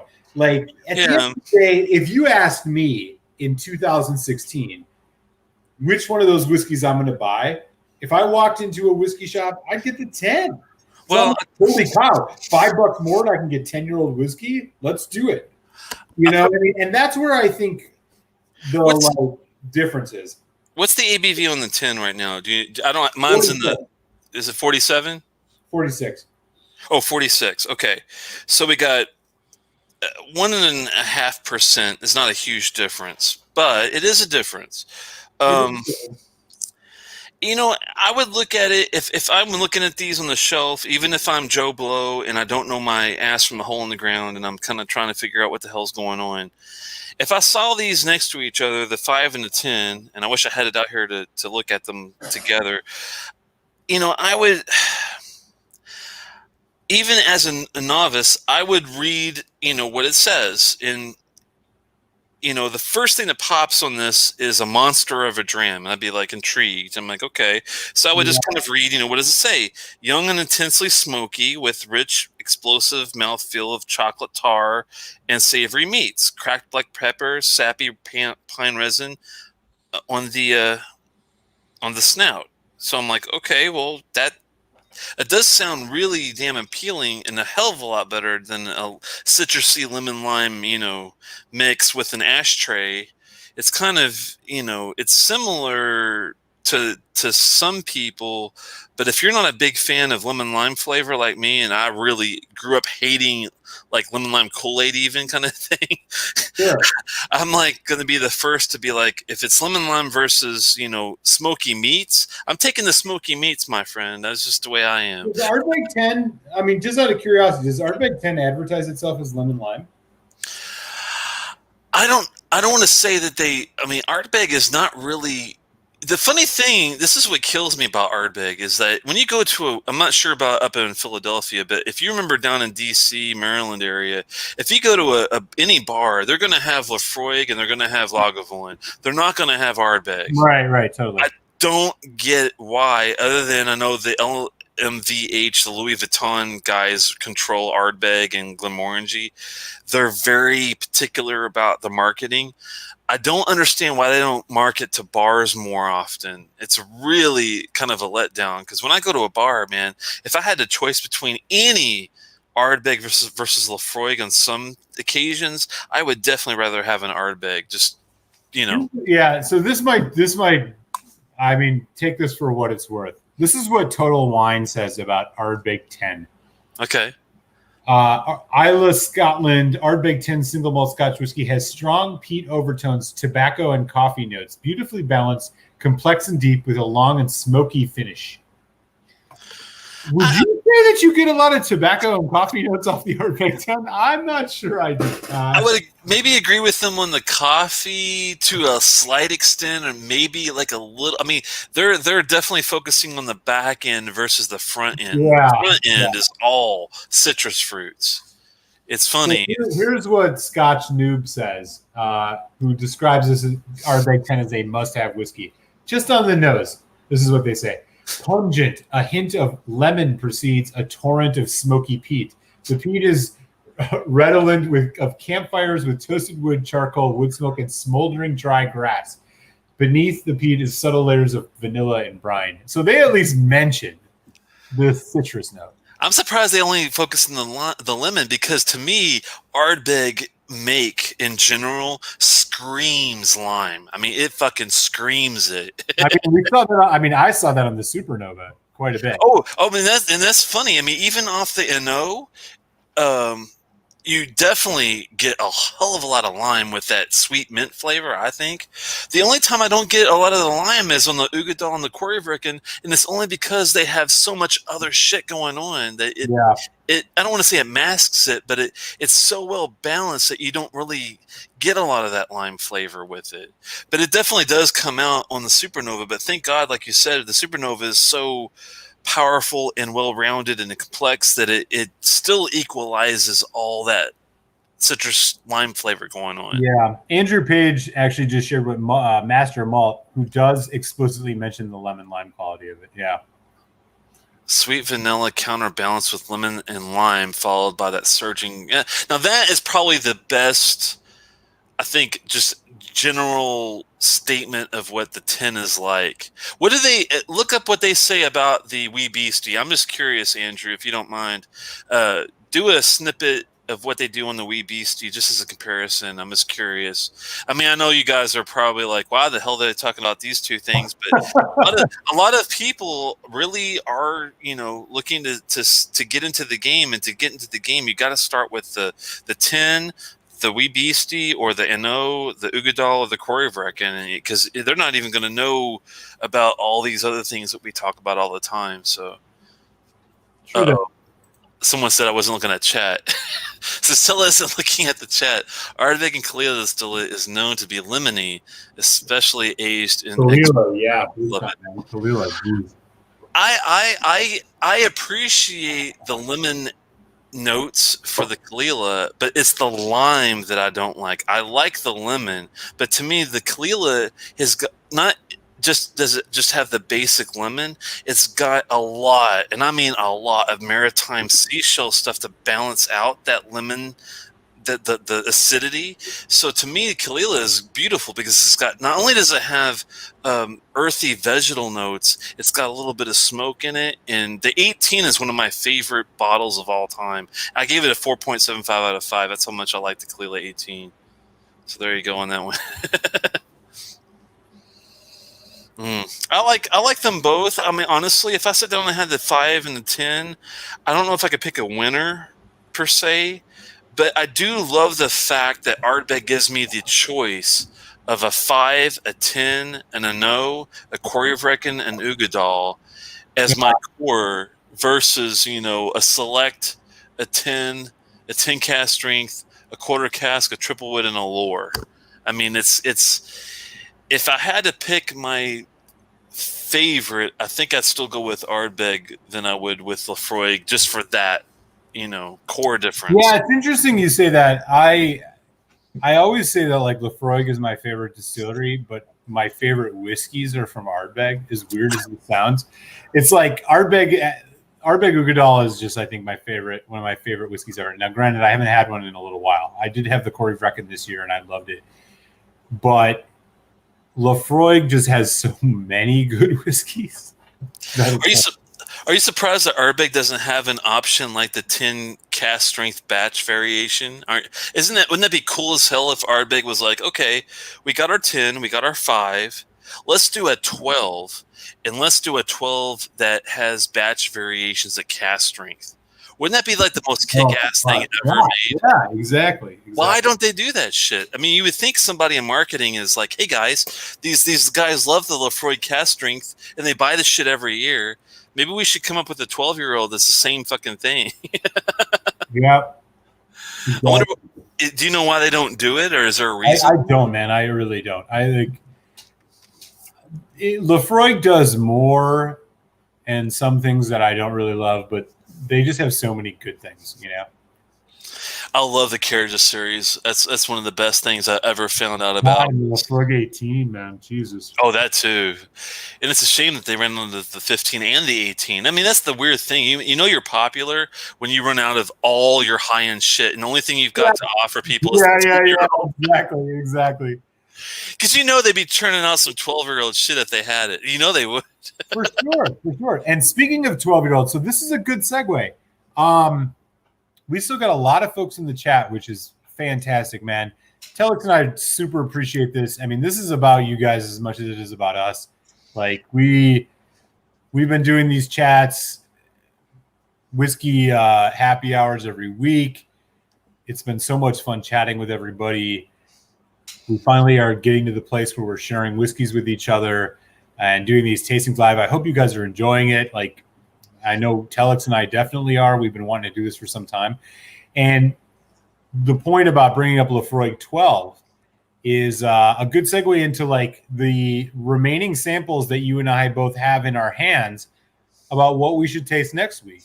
Not saying we're ending right now, because we're not, but I'm going to throw these out there if it's cool with you, Telex. And maybe folks in the chat can let us know, which ones of these would you like us to do our tasting of next week. So far we've done Aaron 21, Ballblair 1990, and the incredible Ardbeg Supernova 2009. What we have left in our current stash is Ardbeg Blazda, Elisa Bay 1.2 Sweet Smoke, Balvenie 12-year-old single barrel, Laphroaig 12-year-old cask strength single cask Highgrove, and Port Charlotte MRC01. So I would totally love to hear like which one of those whiskeys would you guys like us to see us do a tasting of next week. Yeah. And we can, keep an eye on the vote or whatever we want to do and figure out. We're going to get to all of these eventually, no matter what, but definitely give us the opportunity to think through what we have on our plates still to taste. So that'll be a lot of fun. I've seen a whole bunch of stuff come in already, which is awesome. Mr. French says, do the Balvenie 12. We got a MRC01 from Silverlock. Trooper Henry says the Lafroig. Awesome, man. Andrew Page says Lafroig. Very cool. Yeah, I mean, we're sitting on these and, whatever we can do, man, to make the show interesting to you guys. We're happy to do it. What's Whizcord? Are you familiar with that at all? No, I'm not. Oh, sorry, Ben. Yeah, let me just repeat the question quick. So the question is, we've Telex and I have been mailing each other samples now. We have a couple remaining whiskeys. Which ones would you like us to check out? We've already done the Aaron 21, the Balvenie 1990, and the Ardbeg Supernova. What we have left... The Ball Blair, you mean? Yeah, Ball Blair. What we have left is Ardbeg Blazda, Elisa Bay 1.2 Sweet Smoke, Balvenie 12-year-old single barrel, Lafroig 12-year-old single cask, and Port Charlotte MRC01. So those are the ones we have left existing. We're going to be, of course, sending each other more of these, but that's what we all have in hand. And each week we're going to do our best to, try one of these. So if any of those are interesting to you guys, let us know which ones you like. We'll have to look into that Lost Cause. I'm not familiar with that, but that if any time that we have a way to advertise, that sounds good to me. So we'll have to look into that on the side. I appreciate it. Oh yeah, I didn't know about that either. Whizcord. I'll have to remember Whizcord if you can, just on the side. Yeah, we'll have to. Oh yeah, for sure, bourbon. Yeah. Oh, I should mention, yeah, if folks are interested, Bourbon Bounty and I are going to do a show Sunday talking about bourbon. And Telex, once I get some bourbon in your hand, you're definitely welcome to join those as well. Sounds good. I'd love to be up for it. I don't know if we're going to be doing it every week, but we're definitely going to do it this Sunday, so it'll be fun. And before we take off before 11, I want to talk about that Solera bottle after they decide on what they want to do. Yeah, do it, man. Let us know about that. Let us know about that Solera. Looks like Ben says the Port Charlotte, but we did have a lot of pull for that. Let's see, Lafroig 12 cast strength, Balvenie, Silverlock, one of the Port Charlotte, maybe the Port Charlotte, maybe. Yeah. It's a tough one. Do you see anything that stands out? Yeah. We'll let folks, if they want to drop in and give us any other ideas, let us know. But, we're going to do all these eventually. It's just kind of like what we're going to do next week. So for the folks that are interested, this is what the Lafroig 12 single cask looks like. It's not cast strength. It's 46%. But this is the Lafroig 12 single cask from a company called Highgrove. So it should be kind of interesting. But we'll be getting into that one eventually for sure.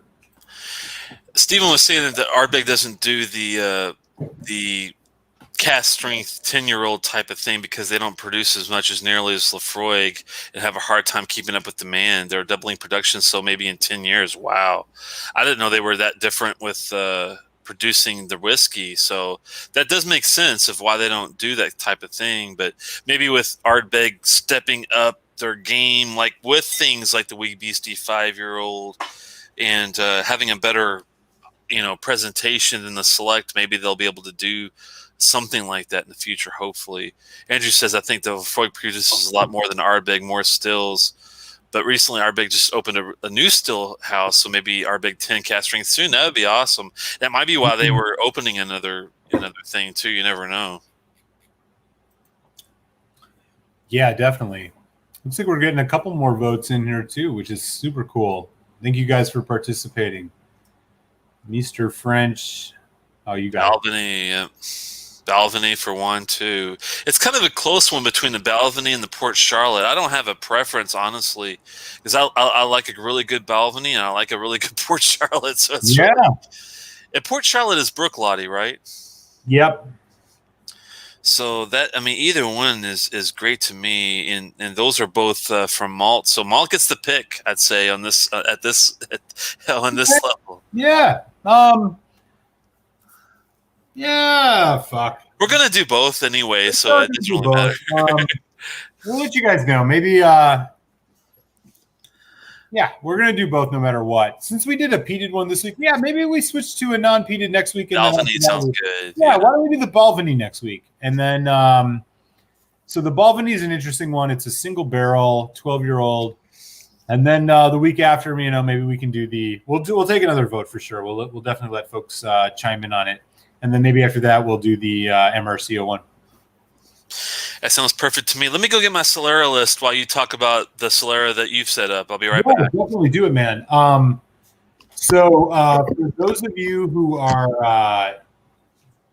tune into my happy hour or my reviews, I was definitely encouraged to do a infinity bottle, which for the first time I've put together. It is a bourbon. I'm sorry, it's not bourbon. What am I talking about? I've put together a smoky peated infinity bottle.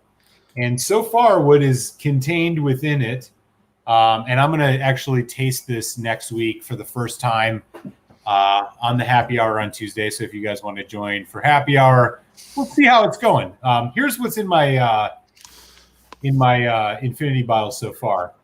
So this is a peated infinity bottle. It is Ardbeg Wee Beastie, Lafroig Lore, Lafroig 15, Lagavulin 12 cast strength from 2018, Shag 10, Taylor Coleman Loch Gorm 2019, Port Charlotte 10 years old, Kalila 11-year-old cast strength, Berry Brothers and Rudd, and Ardbeg Drum Committee release.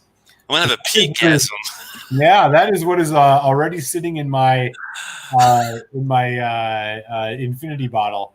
Which again, I got to give mad props to the folks that tune into Happy Hour, because y'all were the ones who encouraged me to build the infinity bottle. I'm using a Hibiki Japanese Harmony bottle for it because, let's be real, it's a beautiful bottle. Yeah, it's a beautiful bottle. So that's what I got in it so far, and I'm going to continue adding things to it as I open them. I will not be adding samples to it, so that means the rest of this sample of the Ardbeg Supernova is not going in that infinity bottle. I am tasting that solo because it is so fantastic. There you go. Well, you might have to sneak a little like maybe a drop, right? Maybe we'll just do a drop. Hey, I would if I could do it. I would consider that. I'm definitely what do you got going on in yours. Definitely a lot younger on the start. I don't have very much going on just yet, just 4. But I think I picked 4 good ones for a non-peated version. I am a huge peat fan, like everyone knows. But I thought, you know what? For this particular Solera bottle, my first one, I'm going to try to do all non-peated but sherry releases. Sherry, nice. So I started with a Blair Athol 12. Which, if you never had it, it's really good. Pick it up. It's cheap, $40. You can get it just about anywhere, but you do have to order it. You can't pick it up from a store. But nowadays, COVID time, it's all about ordering, my friends, and it's easy to do. So you got to get out there and order your shit. Blair Athol 12 was the first one. Then the Dahlia Wayne 16. And then the Kregaliki 17. And then finally, the Benrinus 15. So I tried to keep it. Got 3 Flora and Fauna bottles: the Blair Athol, the Dahlia Wayne, and the Benrinus. And for a little bit of oomph spice factor, I thought the Kregaliki 17 would be a good kind of a mix with that. So far, man, that sounds delicious, man. Have you had a taste of it yet? No, it's only about, I'd say about this, maybe like a heel type of level. I've been, pouring like the last dram into the bottle so far. Yeah. But I think once I get it rolling and once I go back and like we're going to try to get like some 18 and 21-year-olds of a lot of these distilleries, I'll just say that last dram, if it's a sherry or a non-peated option, I'll put it in there and see where it goes. And my plan is once we have it all done, Malt will hopefully send me a sample of his Solera bottle. I'll send him a sample of my Solera bottle, and that way we can kind of compare and give notes on what we like and dislike about the different ones just for fun. Yeah, man, that would be a lot of fun, Telex. That would be a lot of fun. We could do an entire happy hour chat about just tasting the infinities, man. That would be a lot of fun. That's what it's about, man. This has been like just the most fun ever since we started doing it, really. Yeah, totally, man. Totally. This has been great. And honestly, as much it's Telex and I could sit here and wax poetically about whiskey to each other all night, but getting to chat with all of you guys, it makes it even better. And I hope you guys are enjoying this, man. This has been a lot of fun. And we're hoping to continue to keep going and figuring out other ways to make this as entertaining for everybody, man. It's all about the whiskey. It's all about the chat. It's all about the learning from each other. And it's just so much fun. Here's a good question for you guys, because I am at the point where I think we can go in on a bottle together. What if you were going to have us go in on a bottle, like 18, 25-year-old, 21, somewhere between, like, we can probably get our own 18. So let's say 21 to 25-year-old. Ooh, yeah. If we were going to get something together, what would you like us to do? And you can pick anything you want. We don't care if it's peated, sherried, if it's basic, Highland, if it's Lowland, whatever you guys are in the mood for. I would like to keep it to an actual distillery bottle if we can, but pick whatever. I'm leaning towards the Bunnahabhain 25 only because neither of us have had it, and it's not crazily priced where we couldn't get it together at once. That's an option. Yeah, that's a good place to start. And yeah, man, if anybody has great ideas, do share it with us, man. It's funny because Malt actually has a 25 Glengoyne. So I do. Yeah. Have you done the review on that already? I haven't. It's going to be open for a special occasion later this year. Well, maybe if I can talk Malt into it, maybe we can do. Yeah, I mean, who knows when this COVID shit's going to go away, if ever. It's been taking way too long as it is. But if we can do some sort of meetup, that would be awesome. Yeah, price range. I mean, a lot of fun. I'm thinking that we kind of chatted a little bit about how much we wanted to put in. Were we around 3 each or something? I can't remember what we were shooting. Yeah, I mean, I think that's like reasonable. So maybe 600 tops. I'm thinking, if we can manage the 600-ish bottle, that would be pretty damn nice. But it's kind of thing. Yeah, that's what I'm seeing too. And the 25 is no joke. I mean, I know it's not that high as far as price, but it's definitely a bottle I've always wanted to try. Ben's down with the 25. Wow, Ben had a Boone at 27. Holy cow. On Burns Day, yeah. Was it a distillery bottle or was it an independent bottle? I'm just curious. Yeah, I'm thinking it's probably pretty good there, Steven. That might be a good one to try. Springbank 21 would be no shit. That would be awesome, but that thing's pricey. I think the 20. Well, what does the 21 run right now? Isn't it $500 or some shit? Yeah, it's probably in that range. I mean, luckily, I got myself a tasty sample from Whiskey Pilgrim today, so I've not had it yet. But I could definitely give you the 101 on whether or not it's worth us pulling the trigger on it. Sure. That's the 21 that you got, right, or the 25? Which 21. one? 21. I'll take a look. I mean, price range. Look at the 25 price, because the 25 price might be at 600. That might be when we could still kind of 750, 740. Yeah, Springbank 25. Wow. Ooh, okay. 750. Well, I'll tell you what, if I'm feeling generous that day, I might throw a little extra in so we can get our Springbank 25. Yeah, that might be fun. I'm going to have to convince you that might be the bottle I keep. I'll let you keep a really good one to make up for it, I promise. Yeah, for sure. I mean, the Buna too, though, man. I mean, the Bunnahabhain 25, I'm seeing, I mean, we're talking like 400, 450. He said it was a 600-ish. He said it was a distillery bottle for the 27. Look up and see if you can find a 27 distillery from Bunnahabhain. Oh my God, that would be incredible. That would be insane. I'm looking right now. Yeah, Master of Malt has it for 300 some bucks. This can't be right. How much? So Buna, well, there's a bunch of different releases. They're yearly. So Master of Malt has a couple for in the 350 to 400 range. Whiskey Exchange 350. For distillery version? It says 1989, 27-year-old, or 1991. Yeah, we might have to do a little research. We'll have to do some research for that it's one. Possible. Yeah. It's possible. To answer your question, Andrew, I have not opened the Ardbeg 19 yet, but that is, if I did open it, that's one definitely I would get to malt, and we could do a joint version of that. No problem.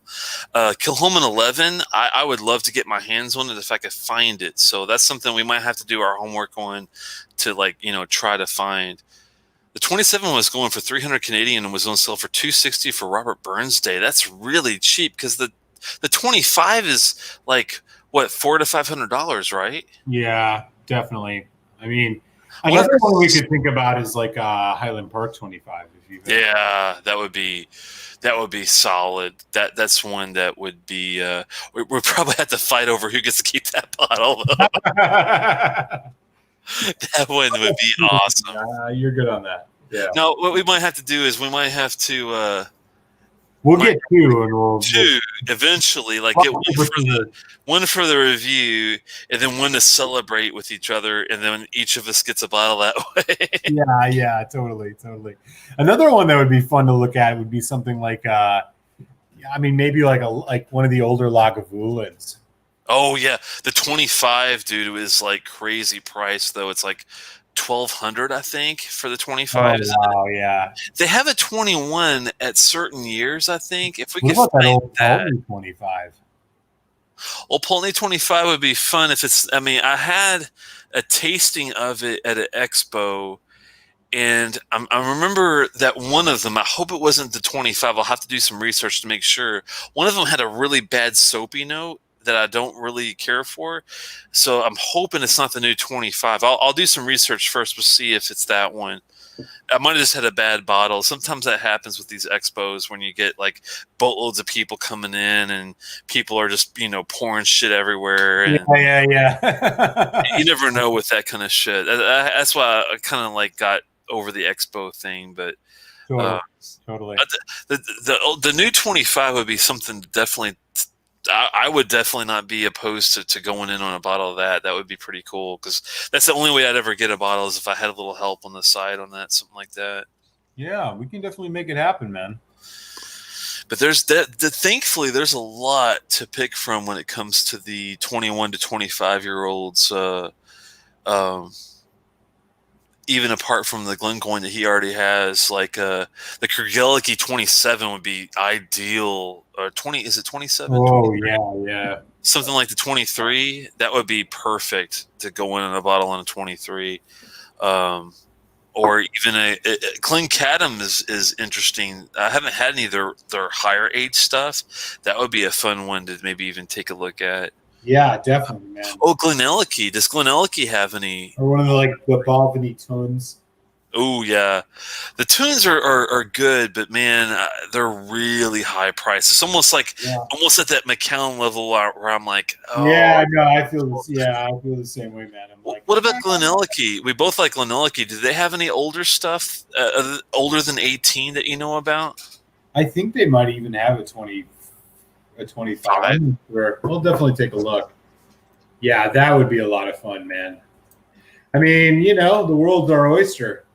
Yeah, and Stephen Connor's right. Like, I love the 18, but if I had a chance at a 35-year-old official bottle and we could find it around 700, oh man, it's a little high, but I would be willing to maybe throw a little extra in for something like that. There are UK releases of Glenallicky 25 that are $300. That's so cheap, isn't that crazy? Yeah, man, that's distillery bottle, right? Yeah. Wow, that's what I'm talking about right there. We definitely have to get our hands on that. That would be an easy one, maybe. Yeah, definitely, man. That'll be fun. Yeah, we'll look into it for sure. Well, I guess it's time to wrap it up, and because I have to work tomorrow, unfortunately. But it's always fun to hang out with you guys every time. Definitely, man. Definitely. Raise the glass to you, Telex. I'm gonna have to pour a little more first, but yeah. little nightcap for you, just to round the edges, right? A little skosh. Yeah, exactly. Yeah, definitely, man. What do you got coming up this week? Any videos anybody should check out? Anything like that? No, I just did that. That's the Bunnahabhain Studrader. I did that one before this show. Check it out if you haven't already. It's a good glass. It's because we're running low on 12, but it's worth a pickup for 45, $50. I think is worth it. Is it better than a 12? No, but you get what you can when it comes to Bunnahabhain sometimes. Definitely. Um, I'm actually looking to get a couple bottles. So we'll have to talk about what we're in the mood for and what to get next because I am eager to go ahead and get the next wave of a couple bottles in because Always, man. it takes a couple weeks to get those things in. So we'll have to Yeah. not tonight, but maybe tomorrow. Think about it and let me know if there's anything that you are definitely looking forward to doing after the carriages and the Tamdu that we already have kind of like on schedule for the Yeah, next. I have an Aaron Porter cask that we should definitely do, and the Lagavulin 12 cask strength Oh, 19. So yeah, we'll talk about that. For me, Friday whiskey review will pop up. It is going to be Elijah Craig, the new B520 barrel proof batch. Check that out. I have also finally, thanks to all of your guys' encouragement, set up the Patreon page. So check it out. Patreon/Malt Muser Whiskey if you're into such things. Appreciate the support. And as always, it's a lot of fun. Everybody stay safe, be well, and we will catch you next Tuesday. see you guys from now. Sláinte, guys. Sláinte.